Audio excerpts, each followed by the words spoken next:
I didn't think about it because I used it as a gym bag and she let me use it. I understand what you're saying. Matthew, you're a police officer. Yes, sir. I understand. You're a police officer, Matthew. You know we are held to a higher standard than anybody else. I understand. You know, people don't expect us to make mistakes, and they don't realize we're human. I understand that. You understand that. I should have been smarter about it. Alert. A guilty verdict reached in 2 hours in the murder trial of an ex-Oklahoma detective accused of killing his boss in Pensacola Beach. WKRG.com mobile journalist Daniel Smithson has been following this trial all week and was there today as the verdict was read. We, the jury, find as follows as to the count charged in the information. Count 1, guilty of second-degree murder as charged. Michael Neely now faces decades, if not life, in prison after an Escambia County jury found him guilty of killing his friend and boss, Manford, Oklahoma Police Chief Lucky Miller. Chief Miller's life was taken by the hands of his detective, Michael Neely. In November 2019, the men were staying at the Hilton Hotel on Pensacola Beach with plans to attend a death investigation conference. Prosecutors say both men got extremely intoxicated, 4 times the legal limit to drive. Prosecutors say Miller was strangled and internally decapitated. Why you been lying to me? What I've been lying about? I got a DNA test done. A DNA saying what? Saying that he's not my son. Let me see this DNA test. You don't need to see it. I saw it.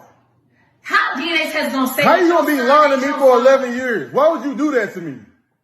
Where's the lie? The lie is you. You are the lie. You have been lying to me for 11 years, having me believe that my son that I've been raising for 11 years is not really my son.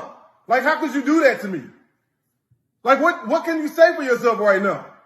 What made you get a DNA test? Because I went through your phone. And why? Talking about me, laughing and bragging, telling your friends that I have no idea that he's really not my son. So I went and got a DNA test done. Like, you think I'm stupid or something? Like, how could you do this to me? You know what? What? You care more about me going through your phone than you lying to me about? What are you talking about? Does it matter? It does matter. Are you crazy? What do you mean? That absolutely matters. Like, you don't see anything wrong with what you did? You don't see anything wrong with what you did? You've been lying to me. You've been sitting here lying to me for 11. Of course I love him, but I can't. But you guys can't stay. You can't stay here anymore. Where we gonna go? I don't know. It's not my problem. It's not my problem. It's not my problem. It's not my problem. Only our cameras were there when a criminal lawyer walked in, a free man, and walked out wearing handcuffs. Good evening, and thank you so much for joining us. I'm Carolyn Clifford. And I'm Stephen Clark, Only 7 Action News. We're in the courtroom. Investigator Ross Jones joins us now with the very latest on what happened here. It's kind of a surprise, Ross. Stephen, you could spend your entire life working in courtrooms and never see what unfolded today. Attorney David Dunn was supposed to start defending his client in a murder trial this morning. Now it's Dunn who needs an attorney. New at 5:30, a veteran Detroit police officer may soon be out of a job and heading to prison. He's now facing federal charges, accused of being part of a drug ring. 7 Action News reporter Kimberly Craig joins us live outside of federal court with more on what he's accused of doing. Kim. Yes, Glenda, federal investigators say Christopher Staten provided members of the drug ring with sensitive law enforcement information, including information about an alleged co-conspirator's arrest and vehicle registrations. DCI Waite sends detectives to the covert surveillance facility to speak to one of the officers monitoring the drop-off point. Yeah. Gareth. How are you doing? I'm right. Gareth, you probably know I'm over you. I'm DS Mark 1 from the Major Crime Team. I recognise you. Okay, these are my colleagues, mate. We're investigating this blackmail today, okay? Yeah. And we're here to arrest you on suspicion of blackmail. Cool. Okay?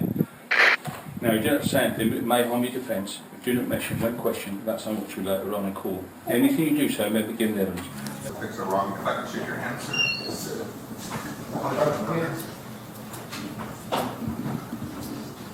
I'm so sorry this happened to me. If you ever need anything, give us a call, okay? Yes, sir. Be safe. Yes, sir. We'd like to take you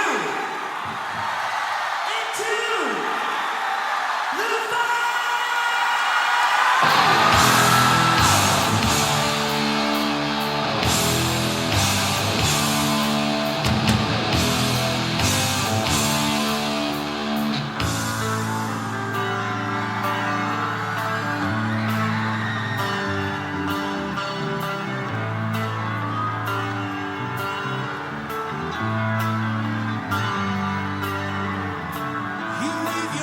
found. Your eyes, they